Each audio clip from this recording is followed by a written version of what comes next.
The Channel Mom Show, celebrating you with Jenny Dean Schmidt.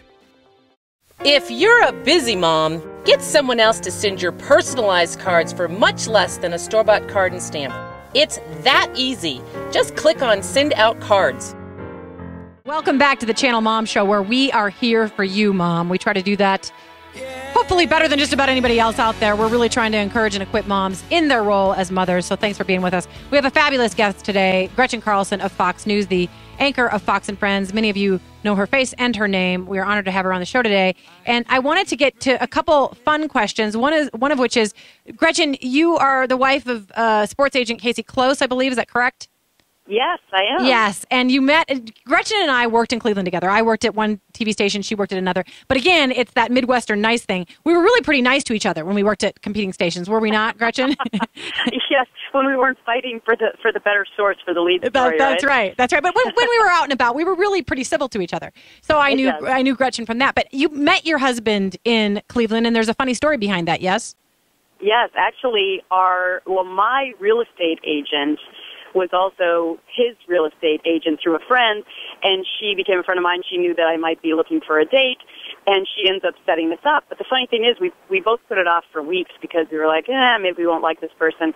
He finally called me, and I'm on a bus with the dog pound. Now, if you know Cleveland at all, you know that these are the rabid Cleveland Brown fans, football fans. Yeah. And this was right when Art Modell was moving the team out of Cleveland. And so I was on a bus going to Pittsburgh with the dog pound to protest this move. So I pick up the phone, and behind me there's all this woo, woo, woo. Yeah. And Casey, who's never spoken to me before, he's like, "Where are you?" And I'm like, I'm on a bus with the dog pound. He's like, "Do you like sports?" And I'm like, "Yes, I love sports." He's like, "When can you go out?"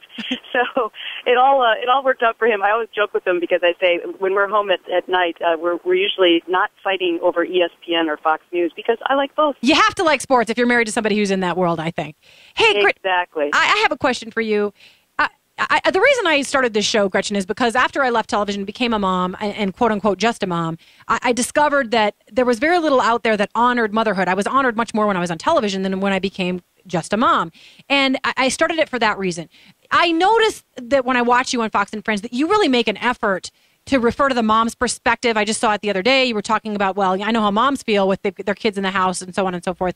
And I saw you interview a mom who gave birth to a baby in the hurricane. You obviously try to bring the mom perspective in, but do you think that in some ways is sorely lacking and that moms don't really feel honored in the media and they kind of feel like that's not a big, important job compared to the other things that are covered in the media? Completely. Mm-hmm. I mean, I think it's almost just the opposite, that women in media often are thinking in their minds that they shouldn't talk about what they do at home. And, I got to be honest with you, I could have had any success in career and it would have never been a life fulfilled had I not become a mom. And I'm so fortunate to have met my husband, number one, and to have been given two beautiful children. So, yes, I try and talk about it a lot. I mean, a lot of things that people don't talk about in the media, for example, even religion or Christmas or whatever the case is, I'm not afraid to. I think once you turn 40, you sort of become liberated. At least I did. Yeah. And also I'm given a platform on the type of show that I do where most of our show is unscripted. So we really have the ability to share our opinions and bring out a lot of personal touches. And I do feel like that whole audience of moms, is underserved, especially in the media, and their perspective is often not heard or valued. So I always say, look, my number one job is being a mom, and I better be sure that I'm doing that really, really well. And then, hope my bosses aren't listening, then I focus, 100% on the job that I'm doing at work. But, it's funny because my friends who know me very well know that I multitask very well, as all moms have to, and I'm texting and I'm on the phone during my live show in the commercial breaks, and most of it's because I'm checking on my kids in the morning. I'm calling my husband or my babysitter to say, hey, my son has to make sure he brings that project to school today, or make sure to bring that extra pair of shorts. So always on my mind are the kids first and my family life at home, and that's what I'm looking forward to doing today with my children. Yeah, you're going to go back and watch their sporting events. You have a 9-year-old? I have a 9-year-old girl. No, girl, that's right. A 7-year-old boy. Yeah, I have a 10-year-old girl, so they can hang out someday. That's cool. How do you balance it, Gretchen? Because let's be honest, you just had to go into work on a Saturday morning. So, and I agree with you. Motherhood just completely changed my world, and I adore my children. And yes, I began to put them before my career. But how do you honestly balance it? Are there days where you feel like crying because you think, I'm going to have to miss this because I've got to do this for work? I mean, how do you do it? Yeah. So, there are those days. Luckily, I have a really supportive husband.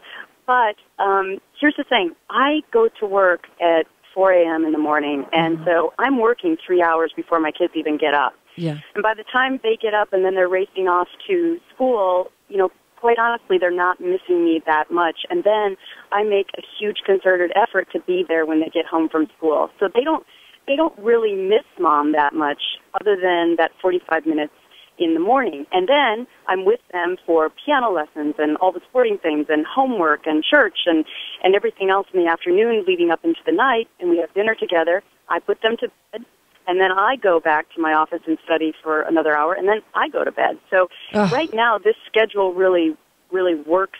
It's probably the best schedule for raising young kids. Yeah. Now, when they get to be teenagers and they're staying up way later than I am, that's a different story. But right now, this system, and the schedule that we have really works for me and for my kids, and I honestly believe that they really don't feel like I'm missing from their lives because I'm not. Yeah, well, thank God you get up at 4 a.m., but you poor thing, you must be exhausted. I want to encourage other moms, too, because I think sometimes because we don't honor motherhood, moms feel compelled to put their career first, and I at least have witnessed some moms in our society kind of pushed parenting or motherhood to the back burner to a certain degree, and they kind of fit it in. I want to encourage every mom to do what you're doing and to say, hey, I need to balance this, and I applaud you for that. We're going to take a caller right now to ask you a question, Gretchen. Charity is on the line. Welcome to the Channel Mom Show, Charity. Oh, well, I was just going to ask her, as a newscaster and a mom, how does she not get cynical in this world with all the news and whether or not it's valid? Yeah, okay. Do you hear that, Gretchen? Did she ask me how I don't get cynical? Yeah, and especially as a mother. Yeah. As a mother, when you hear all the news and you see things unfolding in this country, and how do you not get cynical? Well, yeah, or affected by all of the sad news. I have to tell you that there are many times when I do interviews where I myself feel the same emotions and, cheer up. Or I'm thinking, for example, I did the toughest interview I've ever done in my life was the mom who lost her child in that Tucson shooting when Gabby Giffords, the congresswoman, was shot 2 Januaries ago. And the very next day, the mother called into our show, and she had just lost her 8-year-old child. And I had to pinch my leg before I said hello to her because I was so emotionally upset to hear this mother's story. I mean, any mother could relate to that, or could you? I mean, that's the question. Could you ever relate to losing your child? So oftentimes I'm put right into the middle of these horrible stories, and I'm telling you, you go home that day and you thank your lucky stars that you still have your children with you. As far as being cynical, I try and I think I equate it to being a doctor who probably sees a lot of ill patients on a daily basis, just like we report bad news, bad news, bad news. If you took it home with you, you would be a wreck. You've got to have a way of putting things into compartments. And I'm sure, Jenny, you did that when you were working in news too, because most of the time it is bad news. We try and put good news on Fox and Friends too, because I think it's really important to mix it up and not just do all bad news. I think people are looking for those hopeful stories. I think they're looking for shows like yours where you focus on positive things. Mm-hmm. And I think we should do more of that, quite honestly. But in a way, you have to put it in compartments, and then when you come home, try not to let that color the world in which you're living, especially when you're with your small kids. I know. I mean, my kids couldn't watch me when I was on TV because I went back to it part-time for a little while, and they couldn't watch my stories. And Gretchen, I'm right there with you. I even, and this is one where I hope my bosses aren't listening either, I even stopped on a couple different stories I was on and took the person's hands and prayed with them. Because I just was compelled. I couldn't help it. I was a human, and these people were going through horrible things. And I know both you and I have been out there, and we think, I just got to put my reporter hat down for a second and love on this person. So I'm sure you've been there. Shelley, my sidekick here, has a question for you also about your reporting. And then I want to ask you another question about mothering. But go ahead, Shelley. I love the name sidekick. Anyway. So, Gretchen, who have you interviewed that affected you, that impacted your life? What people or person can you remember of all the years that you've interviewed that affected you? Yeah, I think I'm gonna go back to that woman that I was just telling you about, Roxana Green. I mean, the courage that this mother had to tell and share her story less than 24 hours after losing her child. I mean, to me, that's the most paramount interview that's happened for me in the last 10 years. I think what ends up happening, and Jenny can probably attest to this, is that I do so many interviews every single day. Everyone from, the mom that she was talking about who gave birth during the storm to the president. And oftentimes, those come and go, and you don't really remember them, or they don't stand out as being that point in your mind. But that Roxana Green interview for me, I think because I am a mom and I had a daughter of the same age, and I could not imagine going through that horrible experience and never seeing her child ever again. I mean, that interview will always stand out in my mind as the most important and the toughest interview that I've ever done. And how did it impact your life? I mean, did you have a new kind of gratitude? You know what? It has affected me to this day, and it's been a year and a half. I think about that interview every single day before I start the show. I mean, it's interesting how one little event like that, I feel like I was a small part of that day, because she only spoke to me that day, and I think about her every single day. I think about her when I look at my daughter. I think about her when I see her book that's in my office. It's interesting how one moment in time can really shape the way in which you look at life. And I thank God every day that I'm blessed. Yeah, I do too. And I'm glad you brought that up, because I think it must be very hard for a mom who can't lean on God in her mothering. And I don't know how I get through it without leaning on God. I'm serious. Exactly. We have about a minute and a half left. I want to repeat that we're talking to Gretchen Carlson of Fox News. If you have a call and you have a question for her, 303-297-1510. How do you feel about the current climate of things? I feel like things are very contentious, and like we've come to a new point in the news business that is very competitive, and the political arena is very contentious. As a mom, how are you viewing this for the future of your children? Yeah, it's interesting because, my kids they're very much in tune with what I do with my job, although they're not interested in watching me. Cartoons still win over in the morning, which is absolutely fine with me.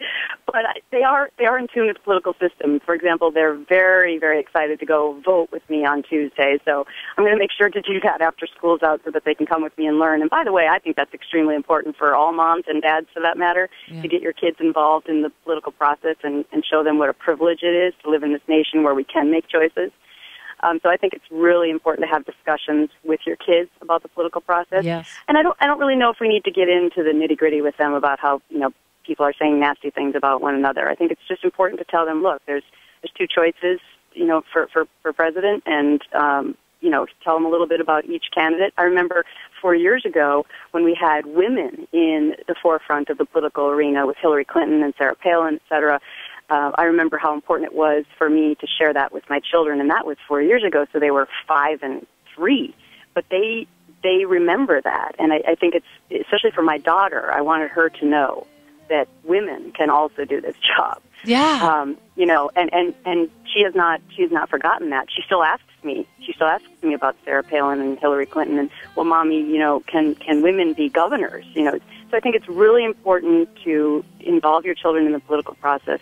Yeah, I agree. And not necessarily bringing the negativity of it, but just how important it is to be an American and the privilege we have to be able to make our choices. Amen. And Gretchen, are you home yet? Because we're going to break. Can you be with us for another 4 or 5 minutes?